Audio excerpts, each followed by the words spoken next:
Goeiemôre, goeiemiddag, goeienaand, afhangende van wanneer jy hierdie video kyk. En welkom by Koffietyd saam met God. So ons het baie lanklaas Koffietyd saam met God gedoen. Omdat ons vir die afgelope 3 jaar deur die Bybel gewandel het en elke dag 'n gedeelte gelees het. En Koffietyd saam met God is half meer 'n herdenking oor die gedeelte wat ons gelees het op die Sondag. Dat ons net in die week weer 'n bietjie onsself herfris om te hoor om te dink weer aan wat het ons gepraat Saterdag, Sondag en net bietjie verder daarin te delf en verder daarmee te werk. En so aangesien ons feeslappies gehad en daai tipe goed vir die laaste 3 jaar het ons toe nou nie koffietyd saam met God gehad nie, maar nou vandag het ons weer koffietyd op hierdie week begin ons weer met koffietyd saam met God. En gedink ons in plaas van die maandag, woensdag, Vrydag om dit net 'n bietjie minder te maak en eerder op 'n Dinsdag en 'n Donderdag te doen. En so kyk ons gaan dit en dan kan ons dit later weer hersien en bietjie weer gaan verder wat meer maak hoe ook al, maar kom ons nie kom ons gaan aan.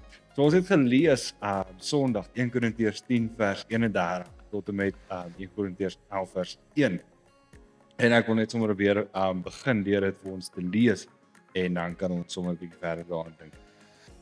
Paulus praat en hy sê of julle eet en of julle drink, wat ook al julle doen alles tot eer van God. Moenie aanstoot gee nie aan die Jode of Grieke of aan die gemeente van God nie. Maak soos ek probeer om almal in alles tegemoet te kom. Ek soek nie my eie belang nie, maar die van ander, sodat hulle gered kan word. Volg my voorbeeld, soos ek die voorbeeld van Christus volg. En ek het toe ek hierdie gedeelte gelees het en bietjie gedink het oor die Sondag se diens, het hierdie gedagte van doen alles tot eer van God. Daai eer van God het nogal vir my vasgevang, het my nogal lekker diep laat dink oor wat beteken dit om tot eer van God te doen? Wat beteken dit om eer te gee? Want dis eintlik wat hy sê, is deur alles wat ons doen, of ons nou eet en of ons nou drink, gee eer aan God. En ek het gedink, maar hoe lyk dit? Wat is dit? Hoekom doen ons dit? En wat gaan hier aan, nee? En ek het of 'n bietjie gaan kyk na die Grieks en al die goed en dit my gelei toe na die Hebreëus in die Ou Testament om eer aan God te gee en al die wonderlike goed. En hierdie gedagte om eer aan God te gee is om eintlik erkenning te gee aan God. So dit is om die gedagte wat hier in die woord eintlik maar wegkruip is om te sê ek sien iets raak. Ek sien 'n eienskap van God raak en ek erken dit. En dit is om eer te gee. So die eenvoudigste voorbeeld wat eintlik na my gedagte toe gekom het toe ek hierdie goed lees, is eintlik soos wat ons in atletiek maar doen, nê, of dalk in 'n prysuitdeling vir ons jong mense wat in skole is en daai tipe goed en dalk by jou werk het jy 'n prysuitdeling vir daai tipe goed. Is eintlik maar 'n prysuitdeling, nê. Maar dis ook nie heeltemal dit nie, want 'n prysuitdeling is ek werk hard en of ek is net gelukkig of wat ook al en ek kry dit.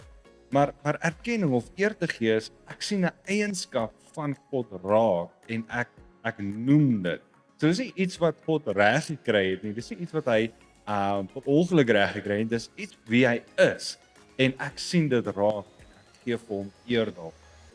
En nou dink ek 'n bietjie daar, gee alles wat jy doen, gee eer aan God. En ek dink 'n bietjie Paulus skryf toe vir ons 2 voorbeelde van waar ons vir God kan eer gee. En hier gaan my geek 'n bietjie uitkom, nê, want hierdie goed fascineer my wanneer ek hier daaraan dink. Maar Paulus gee vir ons eintlik 'n baie goeie voorbeeld van hoe ons dit doen. Hy sê of jy eet of jy drink, gee eer aan God. En so die gedagte is eintlik, wat ook al jy doen, vat 'n oomblik, word stil, nê. Wat daai gedeelte is in die Psalm wat sê, wees stil en weet dat ek is die Here, nê.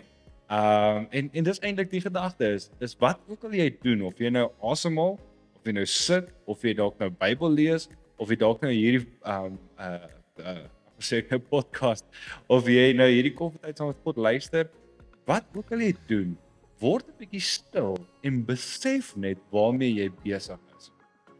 En so ek gaan nou die voorbeelde gebruik wat Paulus gebruik hierso.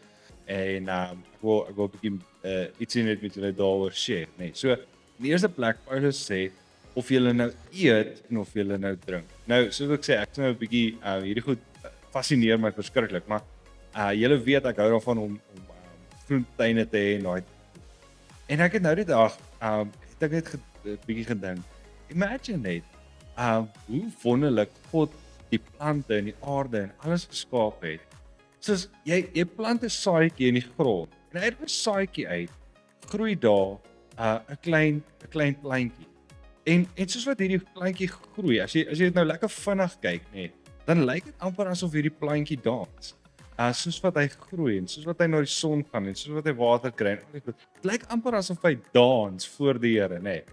En dan groei die plantjie verder en hy begin gewoonlik dalk so met 2 blaartjies of wat ook al en dan op 'n stadium dan kom maar net uit nêrens uit. Kom maar net 'n 3de blaartjie en 'n 4de blaartjie en 'n 5de blaartjie en 'n 6de blaartjie en hy word net groter en groter en groter. En dan dink jy net soos, waar kom dit vandaan? Wat? Dis amper soos magic wat hier voor jou gebeur, nê. En dan op 'n stadium as dit nou kom ons sê 'n mielieplant wat of 'n mieliesaadjie is. Kom daar op 'n stadium en voel amper soos partykeer oornag, net voel dit daar kom 'n mielie uit, nê, en so die verskoon nou met die Engels, ek kan nou nie Afrikaans dink, maar die kop kom daar uit, nê. En binne in daai mielie kop is daar 'n mieliestrong.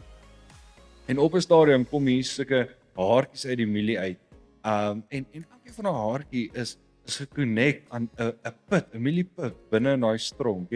En daar val van bo af val daar nou 'n pollen op elkeen van daai silks of daai haartjies en dit gaan af in die mieliestrong in en dit word dan die mielieput. En as mens hierdie goed begin dink, nê, as jy net bietjie dink aan oor hoe wonderlik dit is en dat die Here eintlik aan alles gedink het, dan besef jy maar dit is wat Paulus eintlik besig is om dit te skryf. Is gee eer aan die Here. Want kyk hoe wonderlik het hy alles geskaap. Kyk hoe wonderlik, hy het aan alles gedink. As jy dink aan jou lyf en jou liggaam, hoe wonderlik jy geskaap is. As jy net dink aan hierdie video waarna jy luister. Hierso binne in my keel is daar sulke ligamente of wel ons noem dit stembande, nee, maar daar's sulke goedjies wat hier binne beweeg. En my tong beweeg en dit maak 'n klank. En hierdie klanke beteken iets vir jou.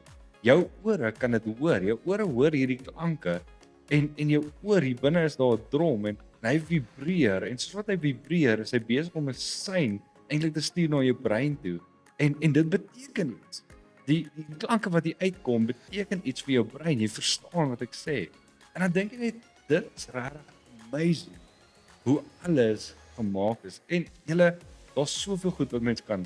Hy sê nou as ons eet en drink, nee, ek kan 'n bietjie praat oor water ook. Ek gaan nie julle nou verveel met dit nie, maar as jy dink aan water, hoe wonderlik dit geskaap is en hoe die Here dit gemaak het en die siklusse en die son en al die wonderlike goed. Dan besef ons net dit is regtig amazing.